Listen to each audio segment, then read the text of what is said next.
no meu livro Einstein, o Enigma da Matemática. Está aí, vocês poderão. Leiam a segunda parte.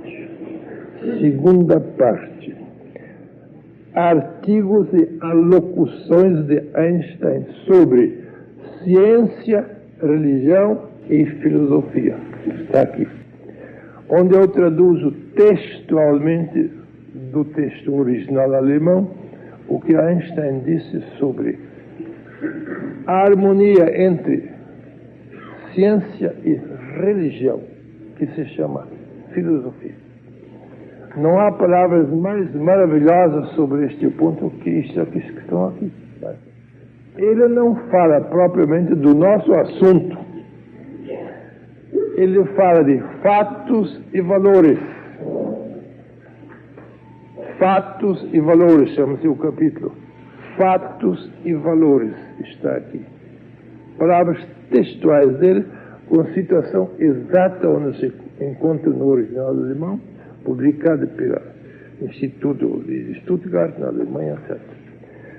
Se nós tivéssemos clareza sobre isto, fatos e valores,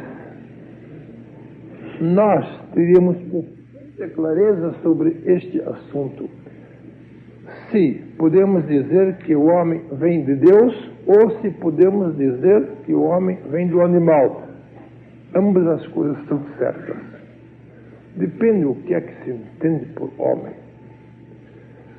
A célebre frase de Einstein é a seguinte: do mundo dos fatos não conduz nenhum caminho para o mundo dos valores, porque os valores vêm de outra região. Palavras textuais dele. Eles costumam chamar os fatos das was ist em alemão, aquilo que é. Escrevi aí. Das was ist, aquilo que é. Eles chamam os fatos. E os valores Einstein chama das was sein soll, aquilo que deve ser. É uma maravilhosa distinção entre fatos e valores. A célebre questão entre fatos e valores.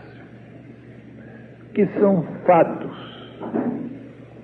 O que se pode ver, ouvir, tanger, perceber por algum dos 5 sentidos, isso são fatos.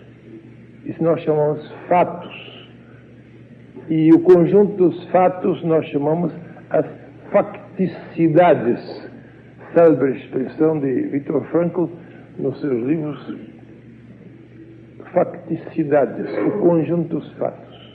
Quer digamos fatos ou facticidades, é a mesma coisa. Isto se pode verificar por um ou mais dos 5 sentidos. Fatos se podem ver, se pode ouvir, se podem tanger, se podem até cheirar e saborear. 5 sentidos. E fatos se podem analisar. A inteligência analisa os fatos que os sentidos lhe apresentam. Os nossos sentidos apresentam os fatos físicos. Se não são físicos, não podem ser apresentados. Fatos materiais, é claro. Os sentidos apresentam, percebem, verificam a existência de fatos, de facticidades materiais. Física, química, eletricidade, eletrônica, biologia, geografia, história são fatos. Fatos, facticidades sujeitos à verificação dos nossos sentidos e à análise da nossa mente. Os sentidos percebem e a nossa inteligência analisa os fatos. Isso se chama ciência. Ciência está baseada nos sentidos e na inteligência. A ciência começa com os fatos materiais e tira conclusões intelectuais dos fatos. Isso se chama ciência. Portanto, ciência verifica os fatos e analisa os fatos. E agora, isso Einstein chama das was ist, aquilo que é fisicamente. A física são os fatos. E o que é que ele chama os valores?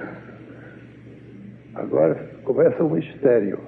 O que é que o grande matemático entende por valores?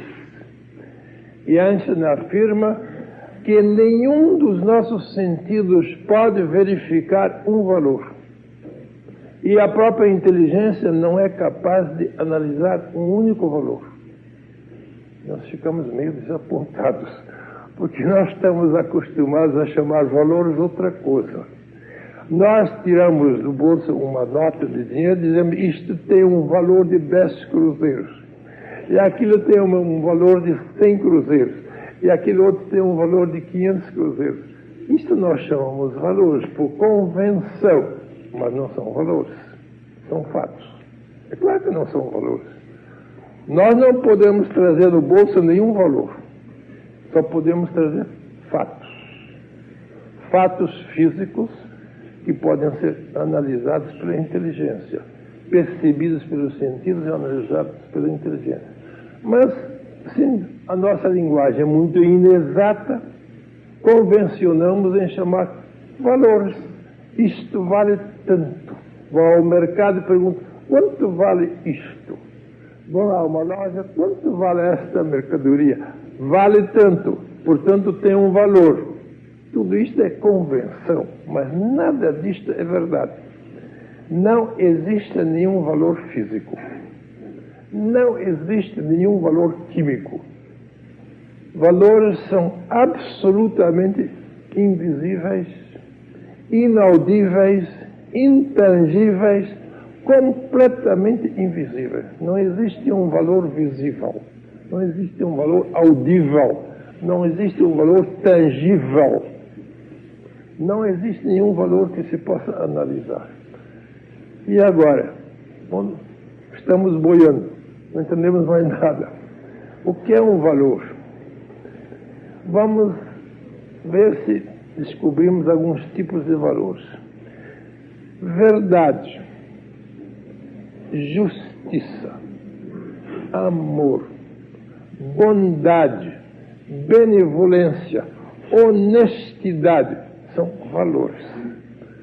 Mas vocês já viram uma verdade? Não. Nunca ninguém viu uma verdade com seus olhos. Vocês já tomaram uma verdade debaixo do microscópio e analisaram? Nunca ninguém tomou uma verdade debaixo do microscópio. Vocês já ouviram, pelo menos, uma verdade? Nunca ouviram uma verdade. Vocês já tangeram com as mãos uma verdade? Nada. Vocês já tangeram uma coisa chamada justiça, bondade, veracidade, amor, benevolência, amizade, fraternidade? Não são coisas tangíveis, não são coisas visíveis, nem audíveis, nem tangíveis. Então, nós estamos dispostos a dizer: então não são nada. Então não são nada. Então, dizem os grandes iniciados, são muito mais do que os fatos. Porque nós estamos acostumados a dizer algo é real quando se pode ver, ouvir, tanger. Então nós chamamos isto real. Nada disto é real. Isso são facticidades, reflexos da realidade, mas não são a realidade. Os valores são a realidade. Valor e realidade é a mesma coisa. Vou fazer uma comparação muito ingênua. Vocês estão diante de um grande espelho, em que se vê todo de alto a baixo, do pé até a cabeça. Se vê lá no espelho, se contempla no espelho. Vocês estão no espelho ou não? É claro que vocês não estão no espelho. Você não pode estar dentro do espelho. Ninguém pode estar dentro do espelho. O que é aquilo que está no espelho? Um reflexo da vossa pessoa. Logo, não é a realidade da vossa pessoa que está no espelho. Ninguém pode estar no espelho. E se alguém desse um tiro no espelho, vocês teriam mortos? Não, porque o tiro foi dado no reflexo e não foi dado no original que está aí. Isso é mais ou menos uma comparação. Vamos comparar a vossa pessoa com valor e vamos comparar o reflexo do espelho com um fato. Esta é mais ou menos a relação entre valores e fatos. O valor é uma realidade. O fato é um reflexo projetado pela realidade. Projetado no espelho bidimensional de tempo e espaço. Tempo e espaço são assim e assim. Tem duas dimensões. O espelho também tem duas dimensões. Um espelho tem comprimento e largura, não tem espessura. Isso vocês podem ver, tem só duas dimensões, comprimento e largura. Quando nós vemos a realidade no tempo e no espaço, nós chamamos isto fatos, mas não é a realidade. A realidade não está no tempo e a realidade não está no espaço. A realidade está para além do tempo e para além do espaço. O que está fora do espaço nós chamamos infinito. O que está fora do tempo nós chamamos eterno. Cuidado com as duas palavras tempo e espaço, porque muitos entendem que a soma total dos tempos seja a eternidade. Pura bobagem. A soma total dos tempos não é a eternidade. A eternidade é a negação de qualquer tempo. Portanto, a eternidade não é a afirmação de tempo.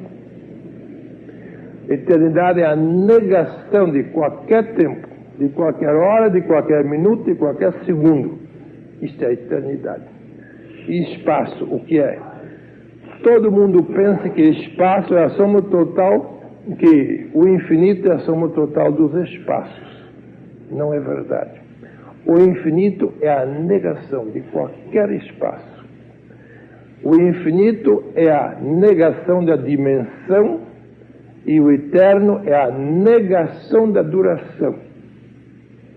É um pouco difícil vocês subirem a essa estratosfera do pensamento, eu sei, porque vocês estão tão acostumados a pensar que o infinito seja a soma total das dimensões e que o eterno seja a soma total das durações. Nada disso é verdade. Valores são aquilo que estão no infinito e estão no eterno. É um pouco difícil vocês subirem a essa estratosfera do pensamento, eu sei, porque vocês estão tão acostumados a pensar que o infinito seja a soma total das dimensões e que o eterno seja a soma total das durações. Nada disso é verdade. Valores são aquilo que estão no infinito e estão no eterno. Isso são valores. Tudo que está para cá, dentro do espaço e do tempo, são apenas fatos e facticidades. É interessante, eu não sei se vocês entendem um pouco de etimologia das palavras, ou de filologia. O sentido real das palavras se chama etimologia ou filologia. A palavra latina para fato é factum, com C-T-U-M. Os portugueses até hoje, em Portugal, ainda escrevem facto. Nós, no Brasil, escrevemos fato. Os portugueses continuam a escrever facto e também pronunciam facto. No ano passado, quando estive lá em Portugal, fazendo conferências, eu tive que tomar muito cuidado para não dizer fato, como nós estamos habituados a dizer, porque eles entendem por fato isto aqui, a roupa. Eles entendem roupa por fato, sem C. Com C é facto. facto para eles, como em latim. Em latim é facto. Bem, então eu tinha que dizer lá em Portugal os factos e os valores. A gente se acostuma pouco a pouco a pronunciar a modo deles. Os factos e os valores. Em latim, factum, deu em português, fato. Agora, faz favor, qual é o adjetivo derivado do substantivo factum em latim? Factício. Factício é o adjetivo de factum. E os romanos pronunciavam quando um fato entrava no adjetivo, factício. E depois começaram a dizer fictício. E entrou na língua latina e portuguesa e nas línguas neolatinas, fictício. Mas é o adjetivo de fato. Quer dizer, pela etimologia, os fatos são fictícios. Os fatos não são reais. São fictícios. Pois o adjetivo de fato é fictício. Já temos uma pista. O fato não é uma coisa real. O fato é uma coisa puramente ilusória. É como quando vocês estão diante de um espelho e você contempla no espelho, vocês não estão no espelho. Lá está o vosso eu fictício. O vosso eu real está fora do espelho. E o vosso eu factício, ou fictício, está lá dentro. Mas eles podem matar vocês lá no espelho e vocês continuam a viver. E podem injuriar você no espelho, mas vocês não são aquilo, porque aquilo é uma ficção, é tudo fictício. Estou explicando isso para vocês saberem mais ou menos distinguir entre fatos e realidade. Realidade é o valor. Realidade é valor. Fato não pode ser um valor, porque é uma pura ficção. Os fatos estão dentro do tempo e do espaço, os fatos são verificáveis pelos 5 sentidos e são analisáveis pela inteligência. Isto se chama fatos. Então Einstein diz, do mundo dos fatos não conduz nenhum caminho para o mundo dos valores, para a realidade. Os fatos não dão nenhum acesso à realidade. Se nós queremos saber dos valores da realidade, temos que sair fora dos fatos. Não podemos confiar nos sentidos, que só conhecem fatos, nem podemos confiar na inteligência, que analisa fatos. E para onde é que vamos depois? Quando estamos para além dos sentidos e para além da inteligência, onde é que estamos? Vamos ver se encontramos uma palavra para aquilo onde nós estamos quando estamos para além dos fatos e das análises de tudo isso. Estamos na pura realidade. Estamos no mundo dos valores. Quando alguém entra em êxtase, ou em samadhi, como dizem lá no Oriente, ou como dizem os zen budistas, em satori, seja êxtase, que é a palavra grega, seja samadhi, que é a palavra sânscrita, ou satori, que é a palavra japonesa, isto são os valores. Quando a gente entra na zona dos valores, quando entra na zona da realidade, então está em êxtase, está em samadhi, está em satori. Isto poucos conseguem. Numa meditação muito profunda e muito transcendental, ultra transcendental, a gente entra na zona da realidade. E aí, pela primeira vez, a gente sabe o que é a realidade. Quem nunca entrou nesta zona, para além dos sentidos e para além da mente, não sabe nada da realidade. Ele vive toda a vida falando em ilusões, facticidades, fatos, coisas fictícias, e pensa que aquilo seja a realidade. Então, voltando a Einstein, ele diz: do mundo dos fatos não conduz nenhum caminho para o mundo dos valores. Ele que escrevia em alemão todas as coisas, traduz depois para o inglês, mesmo nos Estados Unidos, ele nunca aprendeu corretamente o inglês, falava mais ou menos, mas escrevia em alemão. Então ele chama os fatos aquilo que é, das was ist em alemão. E chamava os valores das was sein soll, aquilo que deve ser. Muitos não sabem nada do seu eu, porque só veem o seu ego, que é um fato perceptível pelos sentidos e analisável pela inteligência, e dizem: eu sou o meu corpo, eu sou a minha inteligência. A inteligência também é um fato. Eu sou os meus desejos. Os desejos são fatos. Mas se nós disséssemos: você é somente o seu ego físico, o seu ego mental, o seu ego emocional, eles diriam: sim, eu sou somente isto. E se alguém me matar, matou-me totalmente, não sobrou nada. Assim pensam os analfabetos da realidade. Eles podem ser doutores em fatos, mas continuam a ser analfabetos na realidade. A realidade são os valores. O valor está somente no nosso eu central. O nosso eu central é dotado de um certo grau de livre-arbítrio. Não muito. Alguns têm pouco livre-arbítrio, outros têm muito. Mas infinito ninguém tem, somente a divindade. Mas nós temos certo grau de livre-arbítrio. E pelo livre-arbítrio nós somos criadores de valores. Olhem bem, nós não podemos criar valores pelos sentidos. Nós não podemos criar valores pela inteligência. Porque o fato não cria valores, diz Einstein. Se nós criamos valores, então nós temos que ter consciência da nossa realidade central, do nosso eu.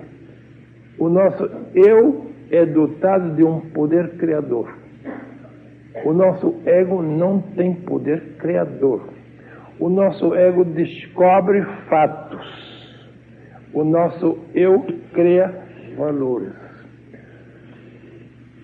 Aquela outra frase de Einstein é maravilhosa. Ele pergunta: por que é que todas as religiões do mundo prometem o céu aos bons e não aos inteligentes? Ele pergunta isso. Por que é que todas as religiões do mundo prometem o céu aos bons e nenhuma religião promete o céu aos inteligentes? Ele diz: a terra é para os inteligentes, o céu é para os bons. Ele fala com uma precisão matemática incrível. Então Einstein responde: as religiões têm razão. Porque descobrir os fatos é ser inteligente. Mas criar valores, isto é ser bom. Uma distinção maravilhosa. O homem inteligente, erudito, é um descobridor de fatos que já existem. Mas o homem bom é um criador de valores que não existiam antes dele e que ele fez existir pelo poder do seu livre-arbítrio. Os fatos já existem. O cientista não pode fazer os fatos. Nenhum físico, nenhum químico produz fatos. Ele descobre fatos. Das was ist, aquilo que é. Ele descobre aquilo que já existe. Mas ele não é criador de fatos. Nós não podemos criar fatos. Nós só podemos descobrir fatos. Mas os fatos já existem antes de nós. Antes e depois existem. Agora, nós podemos criar valores. criar valores é o único privilégio do homem neste mundo. Não existe nenhum ser na Terra que possa criar um único valor. Verdade, justiça, amor, bondade, benevolência, amizade, fraternidade, honestidade são valores. Mas o animal não sabe nada disto. O animal não sabe nada de valores. O animal é eternamente analfabeto em valores. No princípio da nossa vida, nós também somos analfabetos em valores. A criança não sabe nada de valores. A criança só sabe de fatos. Sabe das coisas de que ele precisa para viver. São fatos. Pouco a pouco a criança desperta para os valores. Isto seria o fim da verdadeira educação. Despertar no educando a ideia de valores. A instrução só trata de fatos. A educação trata de valores. Nós confundimos eternamente instrução e educação. Até temos o Ministério da Educação, que não trata de educação, absolutamente, trata de instrução. Mas nós confundimos instrução nos fatos com educação de valores. Não é? A educação se refere ao despertamento e criação de valores dentro de nós. Os fatos estão fora de nós. Os valores estão dentro de nós. Fora de nós não existe nenhum valor. Na natureza não existe um valor. Na natureza só existem fatos. Fatos e mais fatos. Então, quando nós somos muito instruídos nas ciências, nós somos doutores em fatos e possivelmente analfabetos em valores. Seria bom que a gente fosse doutor também em valores. É bom. Pode-se ser os dois. A gente pode ser formado nos fatos da ciência e também pode despertar em si os valores da consciência. Veja que palavra maravilhosa. Ciência é dos fatos, consciência é dos valores. Palavras maravilhosas essas duas. Tem o mesmo radical, ciência e consciência. A ciência trata dos fatos que podemos descobrir pela inteligência. E a consciência trata dos valores que devemos criar pelo nosso livre-arbítrio. Se nós não tivéssemos nenhum livre-arbítrio, nós não podíamos criar valores. O animal não pode criar nenhum valor, porque o animal não é dotado de livre-arbítrio. Tem um pouquinho de inteligência o animal, inteligência biológica, mas a inteligência não pode criar valores. E ao animal falta aquilo que nós chamamos o livre-arbítrio. O livre-arbítrio é o criador de valores. Aqui já temos a grande distinção entre o animal e o homem. Quando os darwinistas dizem que o homem é um descendente de animais, ele é um animal apenas aperfeiçoado, através de uma longa evolução, ele foi subindo. Eles não sabem o que quer dizer valores. Eles só tratam de fatos. Se nós fôssemos um conjunto de fatos, como qualquer animal, bem, então os darwinistas teriam razão. Podíamos acumular mais fatos do que o animal acumulou e nós seríamos homens. Mas o caso é que em nós existe uma coisa que não é a soma total dos fatos. Fatos são sempre quantidades. Em nós existe qualquer coisa diferente da quantidade, que se chama qualidade. Qualidade é um valor. Quantidade é sempre um fato. Vocês podem somar quantas quantidades quiserem, nunca vão ter uma qualidade. Quantidades são uma coisa parecida com um zero. Se vocês têm um zero, quanto é que vocês têm? Nada. Se tem 2 zeros, quanto tem? Nada. Se tem 10 zeros, tem alguma coisa? Não, nada. E se tem 1000 zeros, tem alguma coisa? Não. 1000 zeros valem tanto quanto um zero. Porque são fatos. São quantidades. Agora, quando você sai fora do zero e entra no algarismo 1, por exemplo, aqui já representa outra coisa. 1 já é um valor. Um traço vertical assim, é um valor. E se vocês puserem 1 diante de um zero, à esquerda do zero, este zero não é mais zero. É engraçado. Então, matemática é pura feitiçaria. Vocês colocam um zero. A matemática é a melhor ilustração para a filosofia. Porque é evidente que todos os zeros não são nada, nada, nada, nada.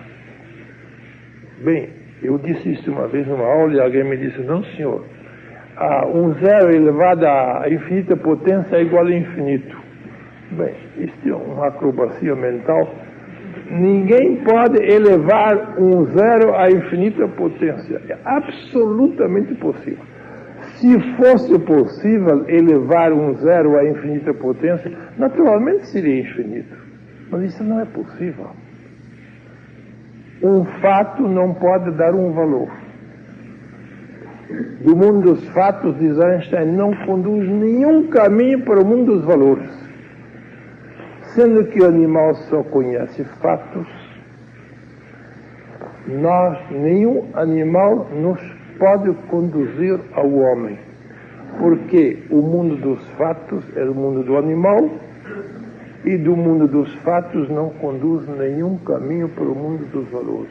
Logo, entre animalidade e hominalidade há uma distância infinita. Por isso não podemos derivar o homem do animal, como querem certos darwinistas.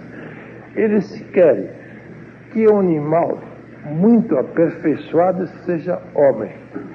Um zero muito aperfeiçoado dá 1 para eles. Onde é que está a matemática? Muitos zeros dão 1. Eu quero ver em que matemática do mundo muitos zeros dão 1. Milhões de zeros não dão 1, representando 1 como valor e zero como fato. A soma total dos fatos não dá valor. Logo, essa ideia de derivar o homem do animal é contra a matemática. Por favor, contra a matemática e contra a lógica. Nós não falamos em religião aqui. Nós não apelamos para a Bíblia. Isso deixamos para os teólogos. Nós não falamos em termos de religião na filosofia. Nós falamos em termos de matemática, em termos de lógica. Porque a matemática não tem partidos. Tudo tem partido menos a matemática. Vocês não podem descobrir um partido na matemática. A matemática no mundo cristão é a mesma que a matemática no mundo pagão. E a matemática no mundo dos judeus é a mesma que a matemática no mundo dos árabes e muçulmanos que estão brigando entre si aí. Bem, a matemática nunca teve partido nem credo. Credo e partido são das religiões e das nações. A matemática não conhece partido nem credo. 2 vezes 2 vai ser eternamente 4 do mundo inteiro, na Lua, em Marte, no Sol, na Via Láctea 1, 2 e 3, vai ser sempre 4. Nunca vai ser 3. Nunca vai ser 5. Vai ser 4, 4, 4 e somente 4. E 10 vezes 10 nunca vai ser outra coisa senão 100. Quer dizer que a matemática é absolutamente sem partido e sem credo. E por isso a matemática nos dá segurança.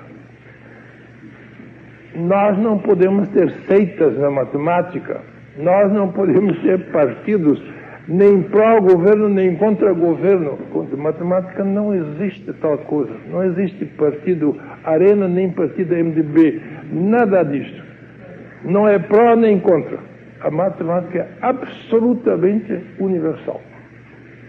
Isso é uma vantagem. Por isso, nós podemos apelar sempre para a matemática na filosofia, sem perigo de sermos derrotados por alguém. Se nós apelarmos para uma religião, a outra religião nos vai derrotar. Você está errado, não é assim. A minha religião é verdadeira, a questão está errada.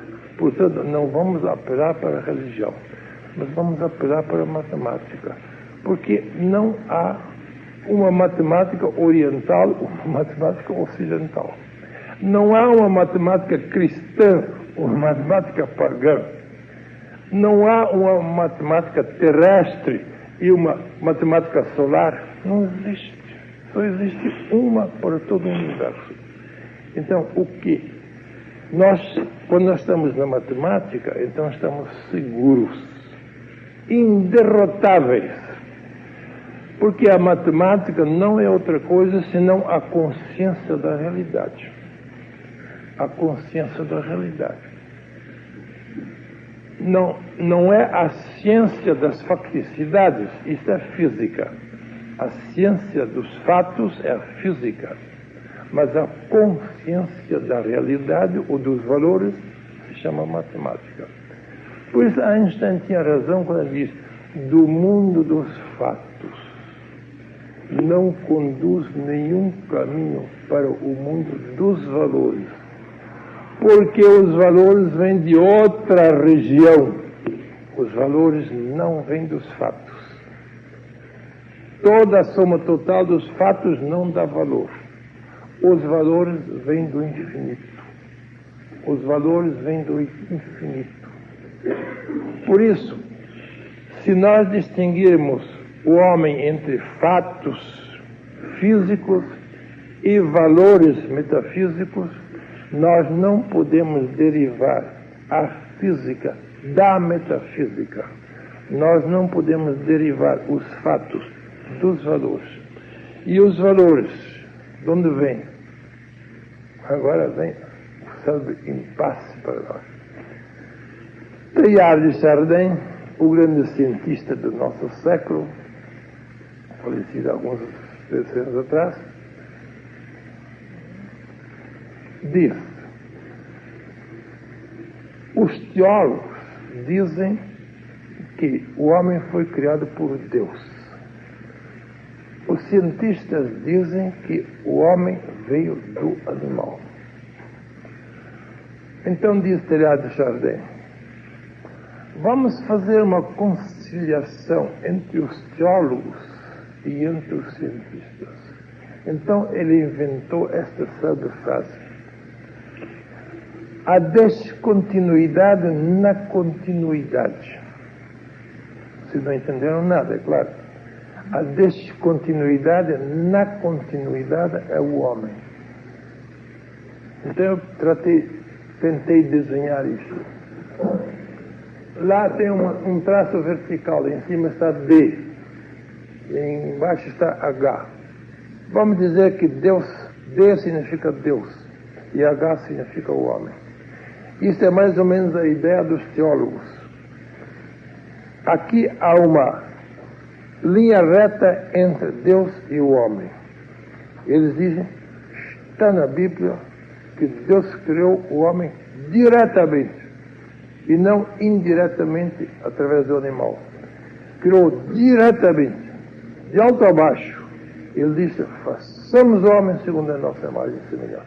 Pronto, já acabou-se. Isso são os teólogos. A criação direta do homem, Deus, homem e nada mais. Não tem nada no meio. Isso é teologia. Pois vem a ciência e diz: o homem não veio na vertical, de Deus para baixo, o homem veio na horizontal. Animal deu homem. Um animal muito aperfeiçoado deu homem. Isso é ciência. Isso aqui é ciência. Animal. Aqui ele começa a humanidade. E aqui nós estamos agora. Então, Teilhard de Chardin diz: nem isto é verdade, nem isto é verdade. O que é verdade é isto aqui. O que é isto aqui? Aqui está animal, homem. E aqui está Deus. Aqui, diz Teilhard de Chardin, o animal veio milhares de anos antes do homem. E aqui ele começou a ser homem. Mas por que ele começou a ser homem? Porque houve um impacto vertical de cima para baixo. Ele chama isto a descontinuidade da vida na continuidade da vida. Expressão misteriosa, mas é verdadeira. A descontinuidade da vida na continuidade da vida. A descontinuidade é o início do espírito. E a outra continuidade é a continuação da vida animal. A vida animal é uma continuidade de milhões e milhões de anos. E aqui, a vida animal sofreu um impacto não animal, um impacto espiritual. Uma linha vertical representa um impacto espiritual. Veio, através das forças cósmicas do universo, um impacto espiritual sobre este animal que tinha chegado até aqui. E daqui por diante, este animal se chama homem. Por que é que Teilhard de Chardin insiste na descontinuidade da vida na continuidade da vida? Porque ele está na pura filosofia conosco. A ciência provou irrefragavelmente que o nosso corpo vem do mundo animal. Isto ninguém pode negar hoje em dia. Porque nós temos os mesmos órgãos, o mesmo modo de concepção, de gestação, de parturição, de nascimento e de vida e de morte como qualquer animal. No nosso corpo não há a menor diferença entre o animal mamífero e nós. Todos os órgãos que estão no animal também estão em nós. Os estudantes vão ao necrotério para estudar os cadáveres, para ver como é que, onde que estão as veias e as artérias. E não vão só ao necrotério, também vão ao laboratório, arranjam cobaias vivas aí e estudam como é que funciona o corpo vivo de um animal. E quando eles sabem muito bem como funciona o corpo vivo do animal, eles dizem: agora eu sei como funciona o corpo humano. Como é que eles sabem? Porque o nosso corpo é praticamente o mesmo. As veias e os nervos e os ossos dos animais também são nossos. Quer dizer, neste ponto a ciência tem razão. O corpo do homem é o mesmo que o corpo animal. Isto é o fato, mas isto não é o valor. Mas como os cientistas não sabem nada de valor, só tratam de fatos, eles se esquecem daquela outra parte. Em nós existe uma coisa que não existe em nenhuma cobaia. Não existe em nenhum gato, em nenhum cachorro, em nenhum macaco. Nada. Valor. O animal não pode criar valores. Ele nunca pode ser moralmente vicioso ou moralmente virtuoso. Ele não pode. Porque isso são valores ou desvalores. O vício é um desvalor, mas é um valor negativo. E a virtude é um valor positivo. O animal não pode tratar de verdade não pode tratar de justiça, não pode tratar de benevolência como nós, porque isto é uma outra zona de Einstein, é a zona dos valores. Então, aqui começam os valores. Até aqui nós éramos apenas fatos. O nosso passado, de milhares de milhões de anos atrás, era um fato, mas dentro do fato já estava latente o valor, porque desde o princípio nós tínhamos a potencialidade para criarmos valores. A potencialidade despertou aqui em atualidade. Eu não sei se vocês estão habituados à distinção entre potência e ato. Na filosofia nós dizemos potencial quando uma coisa está dormente, latente, como uma planta que está potencialmente na semente, como uma ave que está potencialmente no ovo. Isso nós chamamos de potencial. O potencial é real, mas real em estado de dormência. Quando uma coisa é latente, dormente, invisível, ainda não acordou, isso nós chamamos de potencial. Aqui já estava em nós a potencialidade para o homem, porque se não estivesse, eu não podia ter nascido. Aqui nós éramos homens embrionariamente, homens potencialmente, homens em estado de latência, e aqui nós nos atualizamos como homens. Porque o que está latente pode desabrochar em atualidade, suposto que haja um despertamento desta latência que estava aqui. Os valores conscientes da consciência começam aqui. Aqui estão os valores dormentes. Portanto, não podemos dizer que o homem veio do animal. O homem veio através. Através do animal, sim. Do animal, não. Porque do se refere aos valores e através se refere apenas aos fatos. O nosso corpo veio através de corpo animal, mas o nosso valor estava desde o princípio em nós. Eu não devia propriamente pôr o D aqui, eu devia pôr o D aqui. Mas para facilitar eu fiz isso aqui. Aqui nós já éramos potencialmente isto. Aqui somos homens potenciais. E aqui nós somos homens atuais. A potencialidade humana desabrochou na atualidade humana aqui.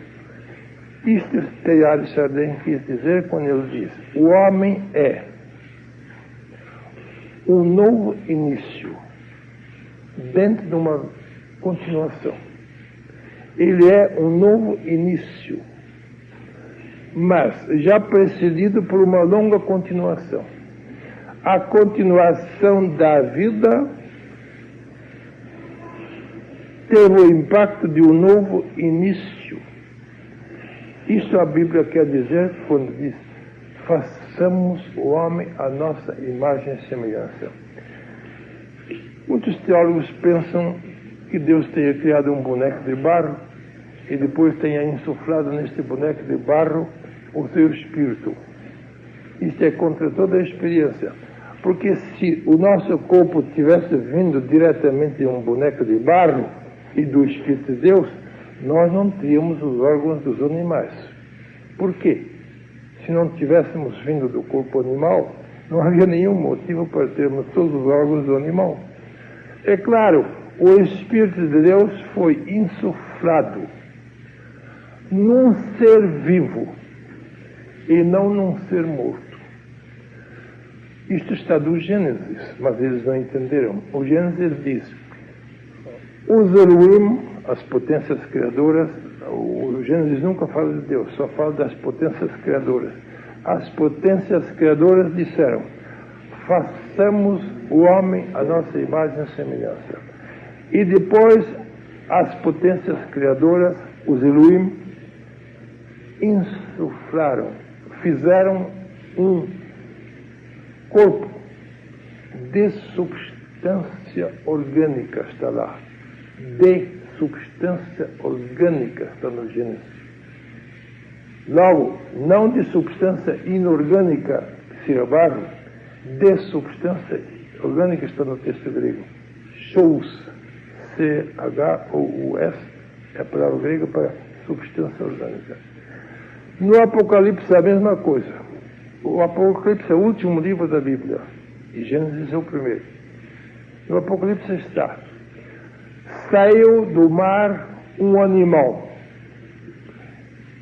e recebeu os poderes do dragão e combateu contra Deus. Isso é o Apocalipse. Saiu do mar um animal, recebeu os poderes do dragão e começou a lançar blasfêmias contra Deus. O que é isto? O animal é o nosso corpo. O dragão é a nossa inteligência. E mais tarde vem o Cristo. No Gênesis, o dragão se chama serpente. Serpente e dragão sempre são símbolos da inteligência. Eu não sei se vocês sabem disso. Em toda a literatura humana, a inteligência é representada pela serpente. No Oriente, mais pelo dragão, sobretudo na China. No Ocidente, a inteligência é representada pela serpente. Vocês já viram na entrada de uma farmácia? O que é que está lá no alto da farmácia? Não está lá uma serpente enroscada num cálice e olhando para dentro do cálice? O que é que tem no cálice? Uma substância vermelha, parece sangue. O que é isso? Por que as farmácias botam isso nas drogarias? Até hoje, eles simbolizam a inteligência pela serpente. Aqui, nesta farmácia, nesta drogaria, nós prometemos vida e saúde pela inteligência da medicina. Isto está lá. É um símbolo muito bonito. Se isso é verdade ou não, não vamos afirmar. Mas eles pelo menos pensam que é verdade. Aqui vocês vêm buscar vida e saúde pela inteligência. A serpente está em forma. A inteligência está em serpente. E Jesus não disse: sede inteligentes como as serpentes e sede simples como as pombas. Palavras de Jesus, não é? Todo mundo compara a inteligência com a serpente. Desde o princípio do mundo. O Gênesis também. Quando ele introduz a serpente, que fala com Eva, é a inteligência que despertou nela. A inteligência, e a inteligência sempre luta contra o espírito. Sempre. A inteligência nunca concorda com o espírito. Veja a Bhagavad Gita, que sabedoria na Bhagavad Gita. O mais antigo livro da humanidade que temos. 7.000 anos de existência. O ego é o pior inimigo do eu. O que é o ego se não a inteligência? O ego é o pior inimigo do eu. Eu é o Espírito de Deus em nós. E ego é a nossa inteligência. A nossa inteligência sempre luta contra o Espírito, diz a Bhagavad Gita. E depois a Bhagavad Gita continua. Mas o eu é o melhor amigo do ego. Coisa maravilhosa. A inteligência sempre luta contra o espírito, mas o espírito é sempre amigo da inteligência. Se o espírito também lutasse contra a inteligência, não teria nenhuma esperança de tratado de paz. Haviam de lutar eternamente. Mas graças a Deus, a inteligência luta contra o espírito, mas o espírito é amigo da inteligência. Quer dizer, o tolo luta contra o sábio, mas o sábio ama o tolo. Vocês podem ver isto. O tolo nunca aprende nada do sábio, mas o sábio aprende muito do tolo. Sempre. A inteligência não aceita o espírito, mas o espírito aceita a inteligência. Porque a sabedoria aceita as tolices, mas a tolice não aceita a sabedoria, não é? O ego é inteligência, mas o eu é espírito.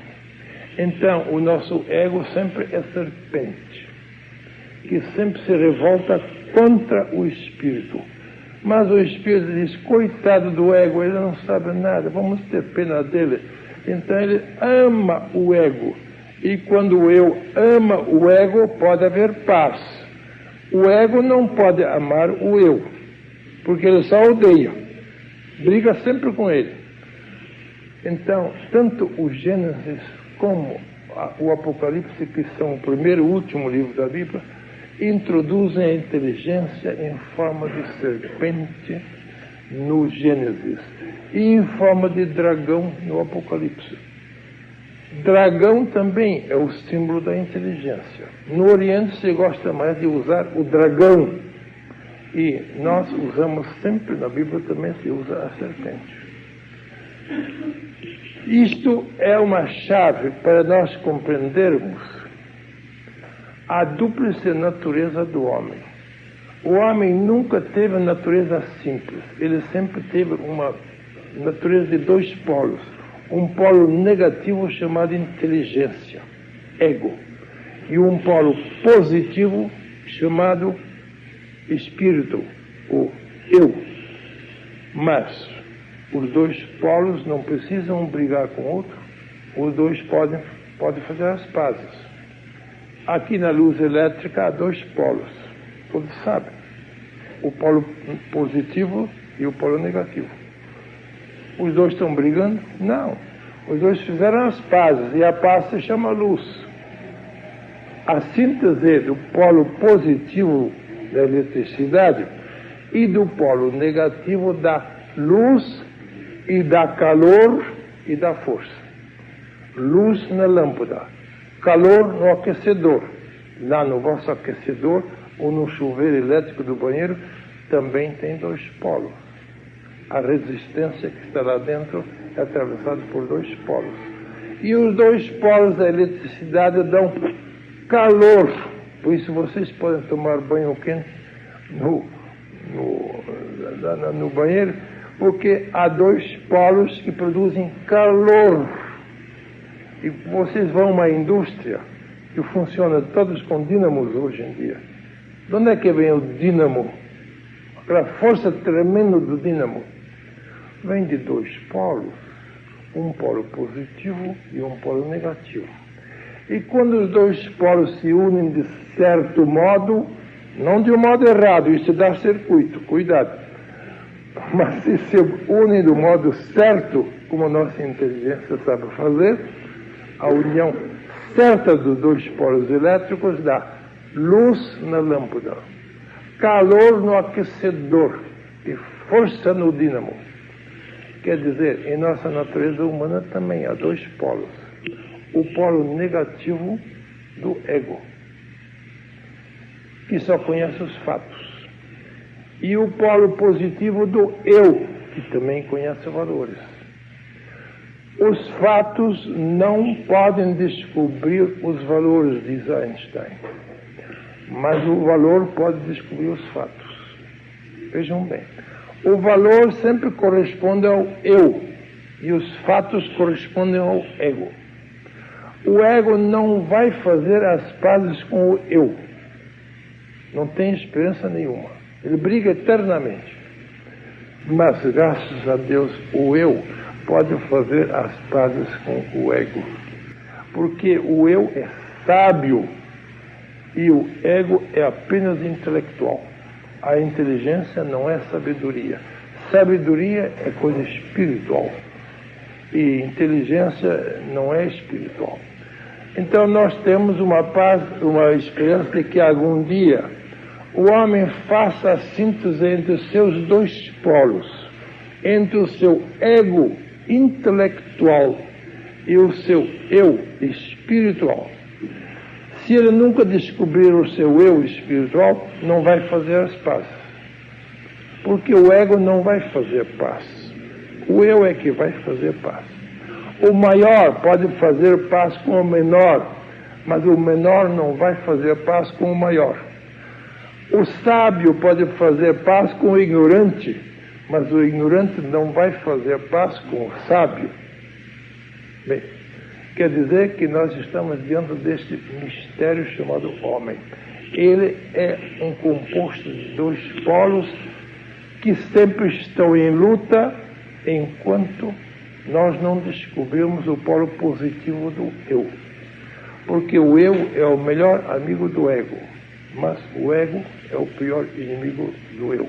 Bem, isso dá para ruminar até a próxima terça-feira.